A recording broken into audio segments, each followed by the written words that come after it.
पत्नी अपने पति से कहती है, पत्नी पता नहीं क्या हो गया है हमारी पायल को, कल रात को खाना भी नहीं खाया और रो भी रही थी। अभी सुबह जगाने गई तो फिर से रो रही थी। वजह पूछी तो बस इतना कही कि प्लीज़ माँ, मुझे अकेला छोड़ दो। मुझे लगता है कि शायद उसे किसी ने प्यार में धोखा दिया है। डर लगता है कहीं वो खुद को नुकसान ना पहुँचा ले। पति थोड़ी खामोशी के बाद कहता है, ठीक है, मैं देखता हूँ। इतना कहकर वो अपने बेटी के कमरे में चला जाता है। पिता, पायल कैसी हो बेटा? बेटी, प्लीज़ पापा, मुझे कुछ दिनों के लिए अकेला छोड़ दीजिए। पिता, ठीक है बेटा, मगर मेरी एक शर्त है। बेटी, बोलिए। पिता, मैं तुम्हें एक बकवास कहानी सुनाना चाहता हूँ, तुम सुन लो, फिर हम तुम्हें डिस्टर्ब नहीं करेंगे, ओके? बेटी, ठीक है, सुनाइए। पिता, आज से करीब 20 साल पहले एक राजा हुआ करते थे, बेहद अमीर। उनके दो बेटे थे। बड़ा बेटा बेहद आज्ञाकारी और ईमानदार था। उस राजा को अपने बड़े बेटे पर नाज था। उसकी शादी एक खूबसूरत लड़की से कर दी गई। फिर वो खूबसूरत लड़की राजा की बड़ी बहू गर्भवती हुई। घर में खुशियाँ ही खुशियाँ छा गई, मगर राजा की जिद थी कि बेटा ही हो। फिर राजा ने अपने बहू के गर्भ का चेकअप करवाया तो पता चला कि गर्भ में लड़की है। राजा ने बेटे को हुक्म दिया कि लड़की को गिरा दिया जाए। आखिर बड़ा बेटा आज्ञाकारी था, ना तो करेगा नहीं, मगर पता नहीं उस पागल बेवकूफ़ को क्या सूझा कि 2 दिन बाद अपना राजपाट, धन दौलत, शानो शौकत सब कुछ छोड़ के अपनी गर्भवती पत्नी को लेकर महल से गायब हो गया।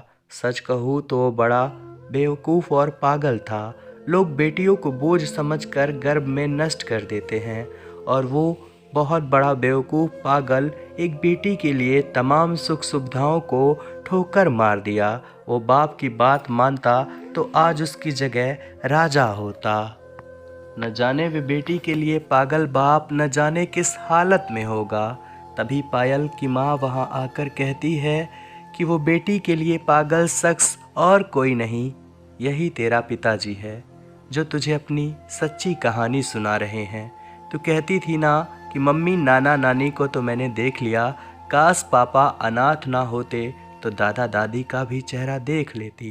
तेरे पापा अनाथ नहीं है तो बड़ी होकर जिद ना करे दादा दादी से मिलने के लिए, इसलिए तुझसे सच छुपाया गया। फिर तेरे पापा ने तेरे पैदा होने के बाद एक कसम ली कि तेरे अलावा दूसरा संतान फिर कभी नहीं बनाएंगे। अखबार में इख्तिहार देकर तेरे दादा दादी ने बेटी को लेकर ही वापस आने को कहा। मैंने भी जोर दिया वापस जाने को, मगर तुझे गोदी में उठाकर तेरे पापा ने बस इतना ही कहा। अब नज़ारा अलग था। पायल की आंखों में पापा के लिए सम्मान, उनकी मोहब्बत के लिए ढेरों सारा प्यार और उनकी कुर्बानी के लिए इबादत करने का जी कर रहा था।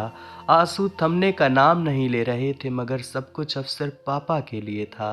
पापा ने बस आखिरी शब्द इतना ही कहा कि अपनी बेटी को, मैं नहीं जानता बेटा कि दुनिया तेरे बारे में क्या सोचती है, मगर तू मेरे लिए बेहद अनमोल है। भले मैं आज कहीं का राजा नहीं रहा, मगर तू कल भी, आज भी और सदा मेरी प्रिंसेस ही रहेगी। बेटी ने दौड़कर अपने पापा को गले लगाकर रोते हुए कहा, आप असली राजा हो और मैं आपकी प्रिंसेस। सबकी पलकें गीली थी, मगर वो एक नई सुबह की शुरुआत थी जहां प्रिंसेस फिर से अपने सियासत में लौट आई थी। बेटियां माता पिता की जान होती है, उनकी आन बान और शान होती है।